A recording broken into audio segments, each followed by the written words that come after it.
So today the theme is working it. So we expect to get some stories about work. Now, I'm going to tell you about my worst job. Who has had a terrible job? What's your worst job? Raise your hand. Haven't we all? Albertina. Was that you, Albertina? Yeah, it was. What's your worst job? Yeah, it wasn't the job, it was the administration. Oh, people, it's always the management, isn't it? Yeah. Anybody else have a terrible job that you want to share? Legal, oh wait, here's a hand. Okay, making wind chimes while wearing a parachute in a window so all can watch. Well, my first job was telephone soliciting. I know, booze, right? You know, you guys hate us. It was 1968, and that was a pivotal year for me. I graduated from high school, and I was going to college in San Jose City College, and I really needed to move out of my foster parents' house. So I rented a room in San Jose at a boarding house.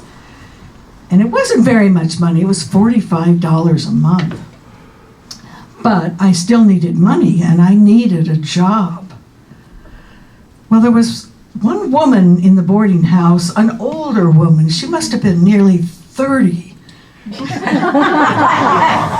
We were all 19, 20. She came to me and she said, "Hey, hon, I hear you need a job. We got openings at the night shift down where I work. You want to come down and interview you? I know my boss would like you." Oh, well, how much does it pay? $4 an hour. That's great. I'll come down. So the next night, I go to this place of business on South Main or South First Street in San Jose, and I sit in the boss's office waiting for him to come in. I'm by myself. And in walks Elvis. I'm kind of gobsmacked. It's the Las Vegas fat Elvis with the big mutton chops, and he's got the tinted glasses and bell bottoms. Oh my God. I'm trying to kind of reeling, and then he goes to shake my hand with his left hand, and I realize that's because he doesn't have a right hand. His right hand is a prosthetic. But that's still not as weird as this whole Elvis thing going on. But we sit down. He tells me about the job. And we sell magazines for $5 a month, 5 magazines, and you pay, you get 5 years of subscription. And everybody loves to get this deal, he says. And he says, then we send a closer out, a guy to get the contract signed, and you're good to go. And so you make a commission on your orders, and you get paid hourly. So you know how to dial a phone? Yeah, I can do that. In those days, it was a dialy thing. All right, so we're okay. So, hello, Mrs. Ramsbottom. How are you? I'm well, thank you. I'm here to tell you about this wonderful offer of 5 magazines. Click. Okay. Ding, ding, ding, ding, ding. Hi, good evening, Mrs. McGillicuddy. Nice to talk to you. I'm calling from Budget Marketing to tell you about this wonderful deal for 5 magazines. Click. So it was awful. It was awful for a few weeks of just people hanging up, and I would watch. You've probably had this kind of job where you watch the clock. Okay, 5 minutes, 10 minutes, when you can go. It was painful until I got good. And I really did get good, and I started to sell a lot. And the key was, we were reading a script. And the idea is you should not sound like you're reading a script. And I started getting lots of orders, lots of recognition. People heard about me in the day shift, and I won contests. And finally, my boss gave me a promotion to night shift supervisor. Yeah, right? I'm 19, and I'm thinking, wow, I'm a supervisor. I get to do all of the interviewing and the training and the hiring and the firing, and I thought, okay, I am on my way. So I'm not, it also means that I don't have to be on the phone selling, so that's a big bonus. Get a little increase in salary. So that goes on. The next year, I get a new promotion. I get appointed chief clerk. Now, chief clerk means that I do all the accounting, the books, the payroll, the posting the money that the people send in for their payments, checks to the franchise because they own, we have to pay them some money. And I get the day shift. And so I get to work during the day. And also the big raise. And I'm really excited about this because now I'm maybe 20 and I'm still feeling, wow, I'm a big deal. And, and the postman comes in every day and plops a bag of mail on the desk and says, "Hi, Blondie, you sure got a lot of mail today. You must have a lot of customers." "Yeah, hi, postman," whatever his name was. And then I would have my favorite teller at the bank. So every day I'd take the money to the bank and make a deposit. And I'd wait for Ruby. She was my favorite teller. She'd say, "Oh, hi, hon. Thanks for waiting for me. How'd you got there? Looks like a lot of money. Business must be good." "Oh, yes, it is. And how's your husband's asthma?"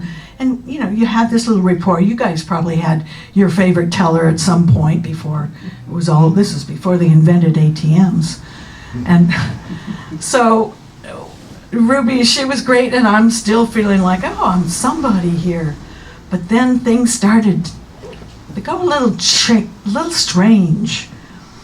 Bill came to me one day, and I'm sitting at my desk, and I'm posting the money from the customers, and people paid in cash or check, because it was only $5 a month, so a lot of cash.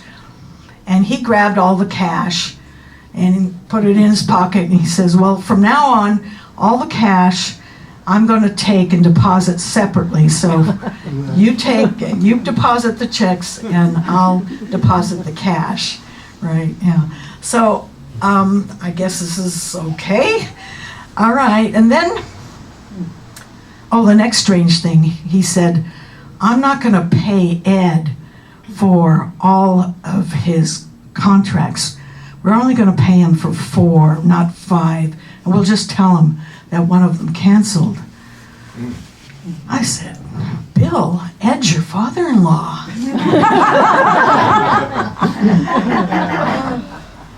Then, Edith, our best sales rep, she comes in and tells me, "My check bounced. I can't cash my check. There's no money in the account for me to cash." And I'm thinking, "Oh, Edith, please, I'll straighten it out. I'm sure it's a mistake. I'll talk to Bill right away. Please, please, please, don't quit." She was just great. I talked to Bill. He said, "Oh yeah, sorry, I'm going to put some money in the account on Wednesday, so tell her that she can take care of it on Thursday." And he did, and it cleared. But one day, I go to the bank to deposit my check, and it bounces. And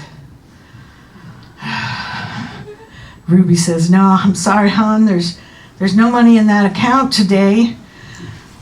So I go back to Bill and say, "Bill, what's going on? I couldn't cash my check." "Oh yeah, I've got some more money coming on Friday. I'll put it in on Friday, and then you can cash your check on Monday." Okay. Still believe this guy. So Monday I go in. "Hi, Ruby."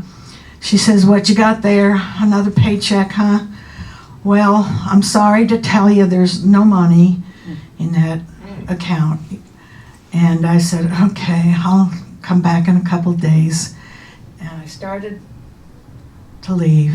And she said, wait, there's never going to be any money in that account. It's been closed and it's been referred to the fraud division. So oh, great. Now I'm a co-conspirator. So obviously I quit. And I didn't see Bill again. Elvis has left the building. But one day I was down at the post office, and you know how you're standing in line? Well, in those days, I was buying stamps when, you needed to buy stamps in those days. And on the post office wall, there's pictures of people who are wanted, and I'm kind of standing there. And I see one. It looks like Elvis a lot, but the name is different. Okay, wait. And he is missing one hand. I think, okay, I got the hell out of there. And my recommendation to you is if you ever cross paths with a man who looks like Elvis with one hand, get the hell out of there.